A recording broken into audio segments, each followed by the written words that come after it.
Are you going to use your position if you are found suitable to enrich yourself? No, Honorable Speaker, I will not use my position to enrich myself. That was your question, Honorable Raso. Now go to Mule. There is a second part of my question. Yes. And it has to do with the Official Secrets Act. Yes. I will be I will abide by the oath of secrecy as a public servant and as a cabinet secretary. Now go to Mule. Have you lied to this committee? Honorable Speaker, I have not lied to this committee. What was your second question? What is your expertise Honorable and Speaker, suitability for the office to which you are nominated? I have served as a member of parliament, which is a public office, for 2.5 years, and a very rigorous office for that matter.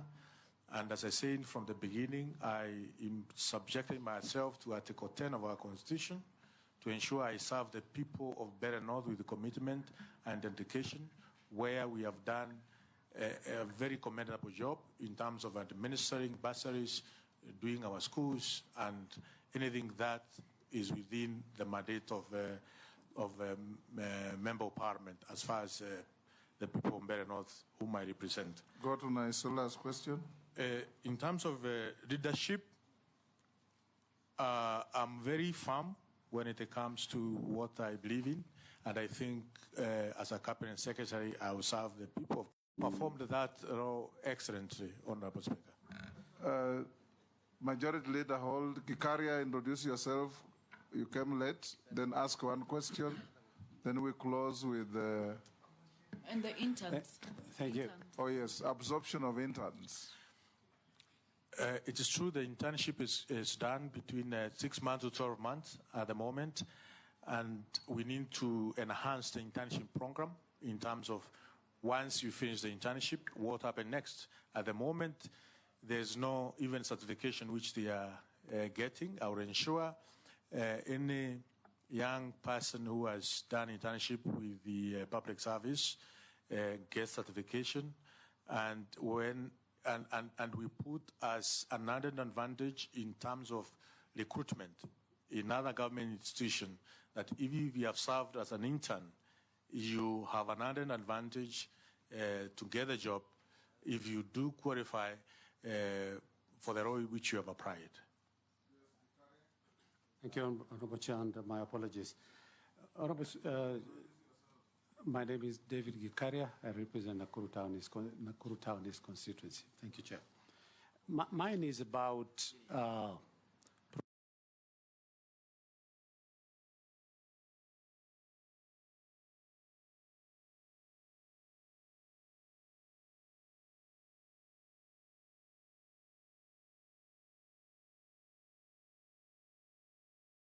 productivity from the public servants. Honorable Chair, occasionally it's a policy, a labor law policy where thousands of public servants do not proceed on leave for various reasons.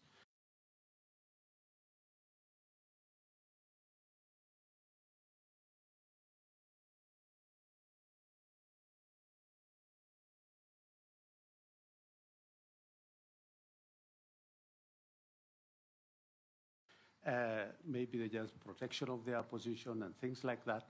And things. So what I'm just saying, Honorable Speaker, is what is he going to do to make sure that public servants proceed on their leave on time, mandatory leave? Thank you. Yes, Ruku. Honorable Speaker, in terms of productivity from the public service, yes, we will ensure that we have accountability as far as public servants are concerned.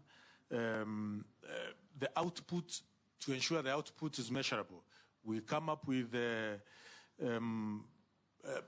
such innovations as timesheets, which shows that indeed you have gone to workstation and you are doing as per the required of your workstation of your or other service which you are offering to the public. So these will be tools, some of the tools which you will use to measure your output, and in that case to ensure you are productive within your work station. And this should be mainstreamed across all the government institutions or all the government ministries. For instance, I can give an example, if you allow me, Honorable Speaker, that in judiciary, we have a prosecutor, we have an investigator, we have a magistrate, and if one of them is out of the workstation, one of them does not do his or her job properly, then the entire process is derailed. So we ensure that if you are on a case, an investigator, you do your investigations timely. If you are a prosecutor, you don't go to a magistrate and request 2 months to do the investigations, you know. So that Kenyans can have value for their money. On retirement, the policy at the moment is that once you reach the age of 60, you should proceed to retirement. We'll ensure the process is, the system is digitized. We know when you got into employment, when your date of birth, and by the time you are hitting 60, unless the very specialized skills which may be required within the public service, of course, through the recommendation Public Service Commission, that you may have 2 years probably of the service. But at the same time, we need to synchronize, because when you talk to the universities, professors retire at the age of, I think, 70. When you talk to judiciary, judges retire at the age of, I think, also 70. So we need to harmonize the retirement age. No, I have not said 270. I'm saying there's need to look the harmonization in terms of which is the right age, depending on the skills which you have for retirement. They should be skills-based. Majority Leader. Thank you, Honorable Speaker. Honorable Speaker, mine will be two very quick ones. One in relation to what I think either Robert or the member for Matungulu had asked on your experience. Because you've only served in public office for just 2.5 years. From your CV and everything, all the documents have submitted, you've only been in public office as a member of parliament for the last 2.5 years. And you're now transitioning from elective office, having served only for 2 years, to an appointive office in the executive. We have seen in the recent past people who served for one term of parliament and transitioned to the executive become extremely arrogant, overbearing on other leaders, holding especially members of parliament with contempt. Are we likely to see the same arrogance, contempt for members of parliament and other elected leaders that we have seen with others who served before you in parliament for one term, now that you even served for half a term, not even one term? Do you see the hubris that we've seen before with you? Should you be approved by this House? My second question, Honorable Ruku, you have been a key defender of this government in and out of parliament, on national TV, in the villages in Embu. And the president from the executive has expressed his frustration with having cabinet secretaries who cannot espouse a single government policy, who cannot be there to speak for and on behalf of government.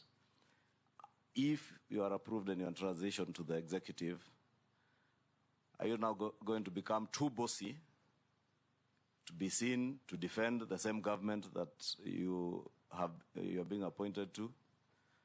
Will you be too bossy to interact and work with members of the public, or shall we see the same Ruku who was able to espouse government policy and government agenda on national TV? Are we going to continue seeing that side of Ruku in articulating government policy and communicating what government is doing to the Kenyan people from the executive? Hold, Ruku. Mary Masa, you've just come late. Introduce yourself and ask only one question. Thank you, Speaker. I'm sorry I'm late. I was in another committee. Masa Mary is my name, MP Teso South. Honorable Ruku, I just have one question. How are you going to ensure that there is transparency and accountability in public service, especially when it comes to recruitment into public service opportunities, which is perceived by the public to be a preserve of a few or a few regions? How are you going to ensure there is that equity? Thank you. Thank you so much. For Honorable Mase, I responded to that, Honorable Speaker, that the Constitution, Article 232 and 10 of our Constitution, I will abide by that to ensure no nepotism, no corruption as in employment, and more so within the public service. I'll go out of my way to ensure Article 232 is well followed. The question by the Honorable Kimani Ichung'wah, the Leader of Majority, I will work very closely with the leadership of the Parliament, National Assembly, and both Senate, in terms of the committees, the departmental committees. The question was, will you be bossy, condescending, and arrogant? I will not, Honorable Speaker. You will not see such kind of character from me.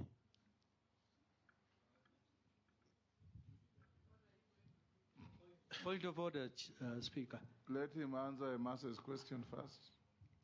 I have started with the Master's question. Okay. Number two, from Honorable Kimani Ichung'wah, yes, I will continue articulating the government policies, the government project to Kenyans, because the Ministry of Public Service cut across all other ministries. I will do so firmly, and this is a government of the people of the Republic of Kenya. All services which government is offering, I will continue articulating the government policies and why they are doing. Government is doing so. So, Daud, what was it? I don't know if it was the slip of tongue. He said he will just be working with the leadership of Parliament. Will he work with the other MPs who are not in leadership? I'll work with each and every member of Parliament, both the National Assembly and the Senate. Thank you. Honorable Ruku. As well as the county governments, because the public service cut even in the county government. A few questions from the public. What will the Cabinet Secretary nominee do for persons with disabilities? On employment, that you already answered. The public service in Kenya has often faced criticism for nepotism and lack of accountability. What concrete measures will you implement to ensure that recruitment and promotions are strictly merit-based? You have already talked on that. This you haven't, you can answer. What is the nominee's perspective on the widespread perception that social protection programs like Inua Jamii are politically targeted rather than needs-based? The second one that you can answer, what is his stance on conducting a nationwide lifestyle audit of all public and state officers as a condition for holding office? If appointed, would he recommend the same? You can answer those two. The first one, in terms of ensuring those who are physically... that one you already answered. I told you answer.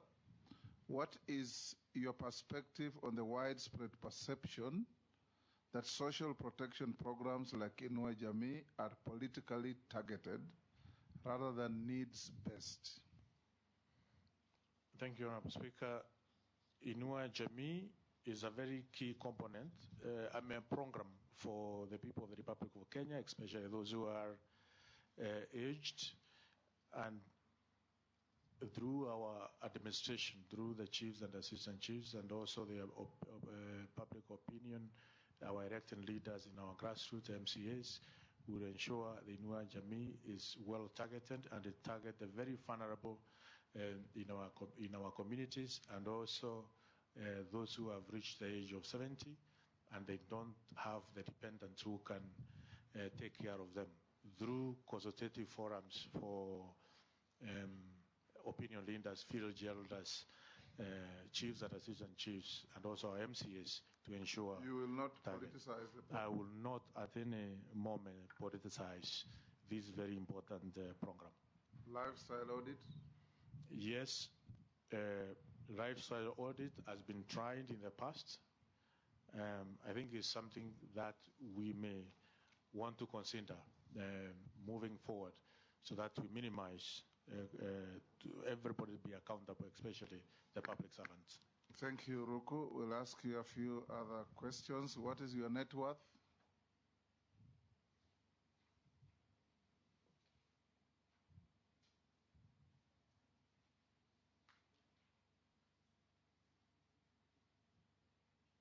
Thank you, Honorable Speaker. Land and buildings, about 40 million.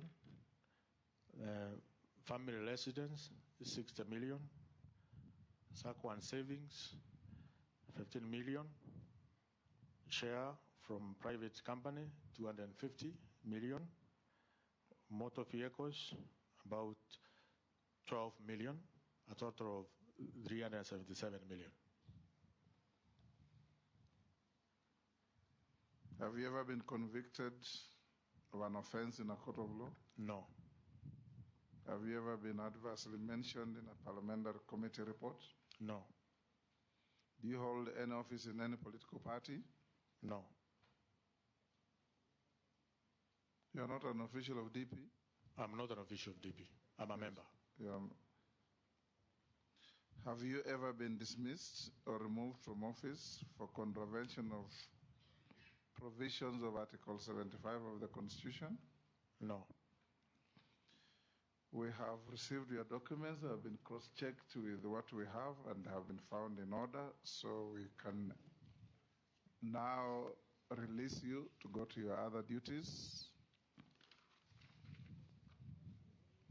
I thank you, Honorable Speaker and Honorable Members, for this opportunity to interact with this very important committee and also with Kenyans. Thank you so much. Thank you, and may you have a good afternoon.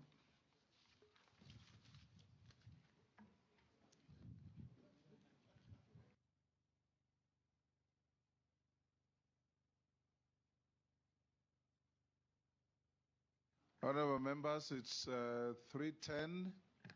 Can we break for lunch for 30 minutes?